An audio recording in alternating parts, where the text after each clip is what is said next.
Well, hello everybody. It's 11 o'clock and it's time for my live cooking demo. Thank you so much for joining me today. Welcome to my kitchen. This is our lovely house over in Portugal. We're hiding out over here. It seemed the responsible thing to do to get out of the way. Now today we're going to make easy baked veggie cakes together.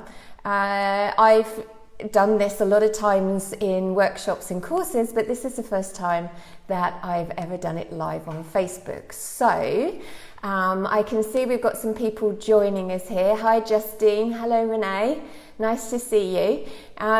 So I've got the camera, as you can see, in front of me, and I've also got my iPad next to me so that I can try and see some messages coming through. We'll see if it's going to work. So basically we're going to make the easy veggie cakes, and I'm just going to run through what to do, give you some top tips, some alternative ingredients if you haven't got it. At the minute, because obviously we're all being restricted, stuck inside, it's very easy to start binging on junk food and lots of things that seem as comfort food, but are not necessarily going to support health, and that's really important at the minute. So I think all of us, we need to stay as well as we possibly can. So that's not only washing our hands and socially isolating, but also to eat some really great and sustaining food as well. And but you don't want to necessarily be tied to the kitchen so much. So like I say, these are really, really simple to make and full of lots of lovely nutrients. But the most important thing is that they taste absolutely delicious as well. Okay, so I posted the recipe last night, so if anybody's cooking with me, then good luck. I hope it goes okay. I'll run through it all, and any questions, just post them away as well. Okay, so what I've got here in my bowl is I've got all my veggies ready. So I'm not going out shopping. My husband is doing that. So I've been keeping away from everybody for over a week now. It's quite hard. So basically what I've got is, let's see, hopefully you can see that. So I've got my 500 grams of vegetables is actually some grated carrot and some grated turnip as well. I seem to be turning into baldrick.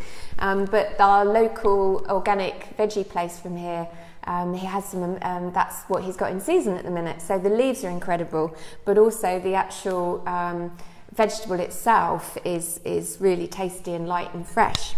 Then I've got a red onion in here, which I haven't grated the onion because it can go a bit wet and mushy. So I've actually just chopped that down into small pieces. I've grated some ginger. Now ginger is really important at the moment because it's got some really great antiviral properties as well. And there's some garlic in there.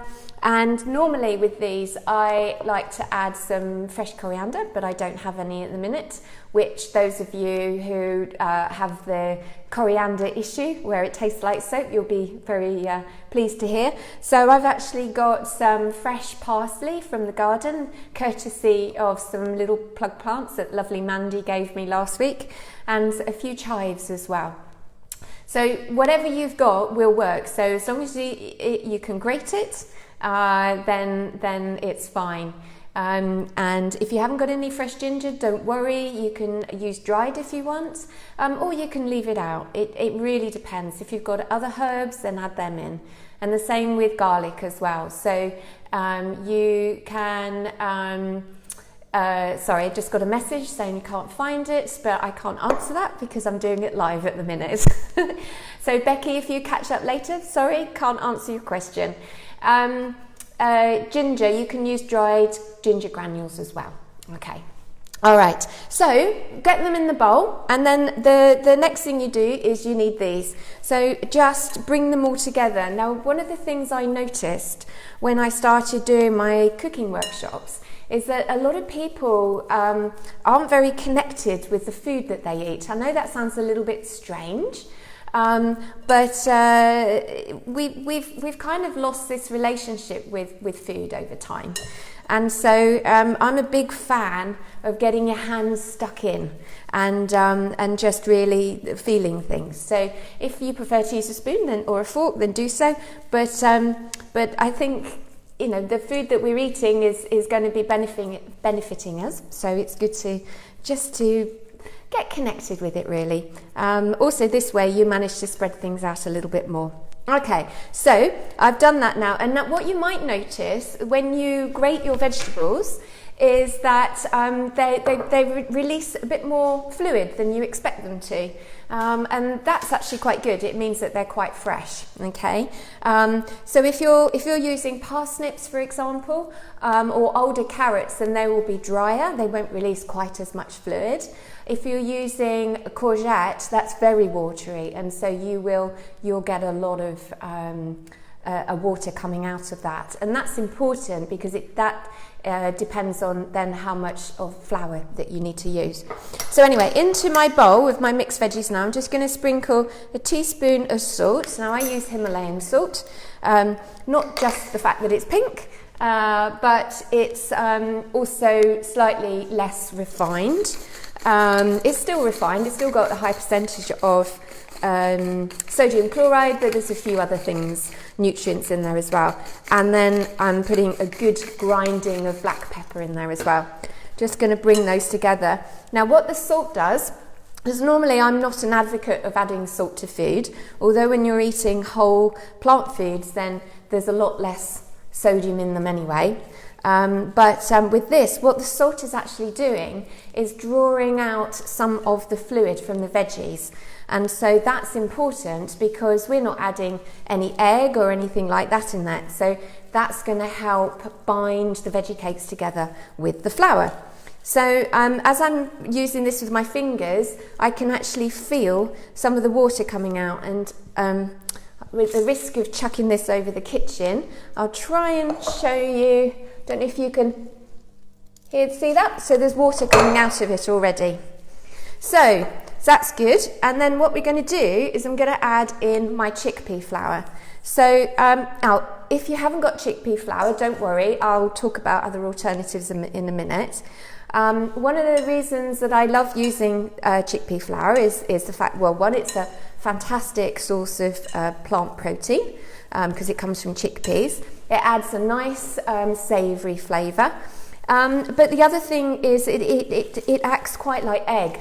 And so once you get fluid going into it, it helps bind it together. So if you're doing plant-based baking or anything that you want to help need a binding agent, then chickpea flour is a really, really good alternative. Now, I don't know if you can hear this, but that's getting quite squidgy, and so there's quite a lot of fluid coming out of this already.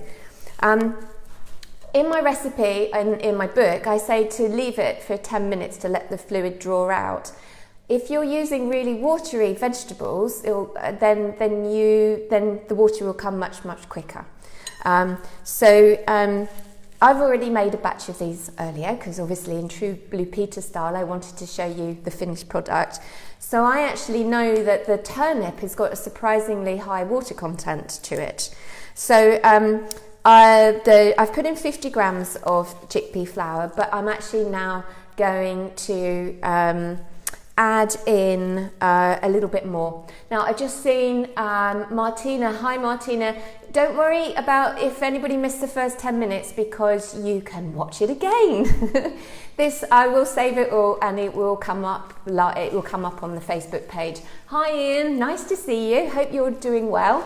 And Angela's joined us as well. And everybody else who I saw names popping up, but I was in full flow. Thank you so much for joining me.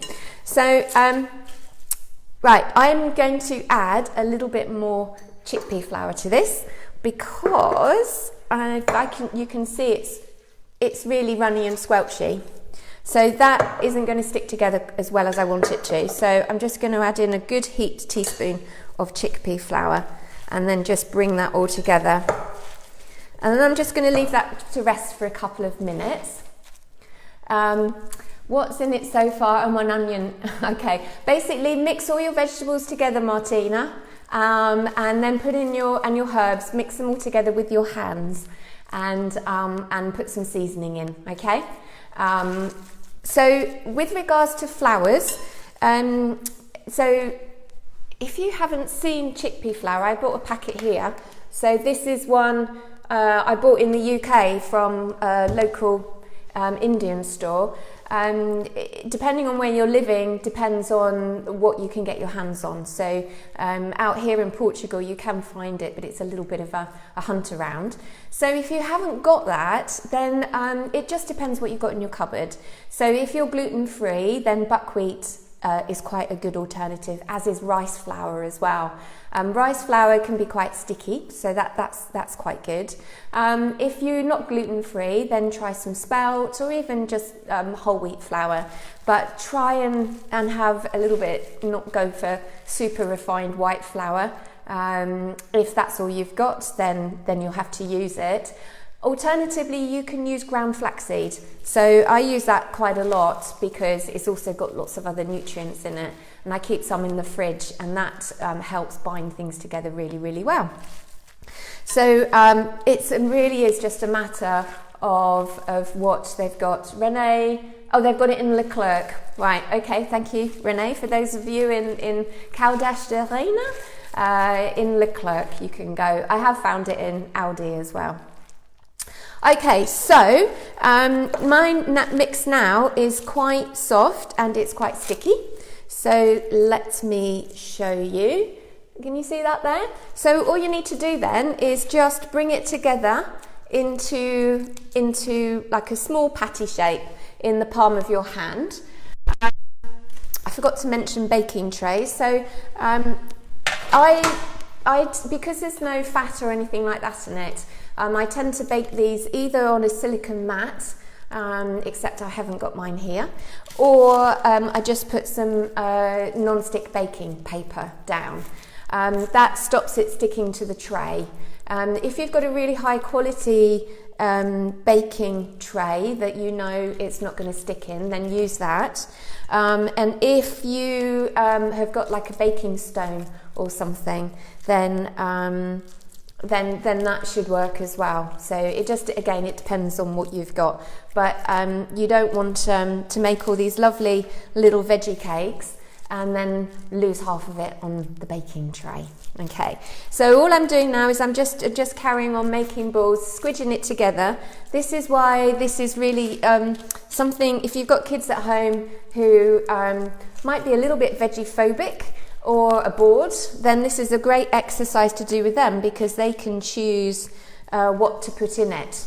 So, you know, if they only eat 2 vegetables, then they can do it, or they might be willing to try something different. I have made these with shredded cabbage and things like that as well, but I thought I'd just try and keep it a little bit simple today. It's just experimenting and working out what you want to do with them. So while I do this, I just mention that these are really tasty. Once you've baked them, you can eat them straight away, and you can have them with whatever kind of dips that you like. So if you've got some salsa, or you've made, you might have a tahini sauce or hummus, whatever it is you like and you've got to hand. You could, I like mine with a bit of mango chutney. I have to say, I've got a bit of a thing about that at the minute. And you can eat them hot, you can eat them cold. Once you've baked them and they've cooled down, you can keep them in the freezer as well. So then you can make a bigger batch and freeze some, so you can just pull them out and then just defrost them and then warm them through. So you've got snack to hand, which is quite handy. Other things that you can do with this is how you can make really simple onion bhajis, so oil-free onion bhajis, because I love onion bhajis, but they're full of, well, they're deep fried basically, and so you can just make your own version. Basically using just onion. You can use whatever colour onion you want, and using a little bit more chickpea flour, pop in a little bit of fresh coriander if you want, and a little bit of ground cumin, and some chili powder as well. And you basically just follow the same procedure and bake them in the oven, and you get these really delicious caramelised little onion bhajis, which are fantastic and a real winner. Again, something really simple. If you're at home with the kids and they like, doing a bit of cooking, they can create that as well. Okay, well, I've finished squodging away here, so I've made, hopefully you can see that okay, I've made 12 little patties, so I'm going to pop them in the oven, but to show you what they come out like, oh, there it is. I knew I had a cloth somewhere. It's on my apron. To show you what they come out like, here's some I made earlier. So these are exactly the same ingredients. They've been baked in the oven. You can tell they shrink a tiny bit because the water's come out. So I baked them for 15 minutes and then turn them over and then just bake them for another 5. And they turn out into nice and brown and crispy, and that's what we're going to have for lunch today. So I think we've just about covered everything. If you've got any questions, I know Martina, you were trying to cook along. I hope that you've managed to catch up okay. If you've enjoyed this, then let me know, because as we're all stuck for a while, I was thinking that I would do a weekly one. So every Friday at 11. So if you want to know something or want me to show you something, sorry, excuse me, countryside, there's an annoying fly that's appeared from somewhere, so I have to cover everything up. Then yeah, so if there's something you want, then let me know. And alternatively, if you enjoyed this and you want to know a little bit more about whole food plant-based eating, I've actually put together a very short free version of my online course, which is going to be going out on Monday. So I will post details about that on the Facebook page. And it just gives you something to do if you haven't got something to do. There's some information and activity and recipe, so it won't take too long. But hopefully that will pique your interest, and then there will be other things. Oven temperature, yes, sorry, thank you, Martina. 180 degrees, I should have said that at the beginning. I forgot. Yes, preheat your oven to 180 degrees. Now, depending on, that's for fan. My oven here is not got a fan, and so I've actually popped that up to 200 degrees. So if you are in America, which I know a couple of people are, hi Gretchen, that I think is 350 Fahrenheit. Okay, online course, yes, do have a look at that. I'll post that next week, so I've got a list here. And then, yes, and then you can find out more about my course as well. So I'm actually changing it slightly into like just an information, access anytime, or a supported one as well. And then if you are need some time out of everything, then do look out for this online retreat that I'm working with 3 other amazing ladies, and we're putting together this retreat where there's going to be daily yoga and meditation, and we're going to be doing some lovely food, yeah,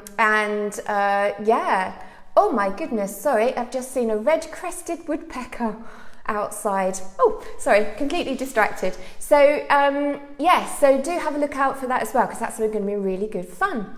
Right, I'm going to stop now. I hope you enjoyed that, and I hope you enjoy the veggie cakes, and I will hopefully see you next week. Okay, bye.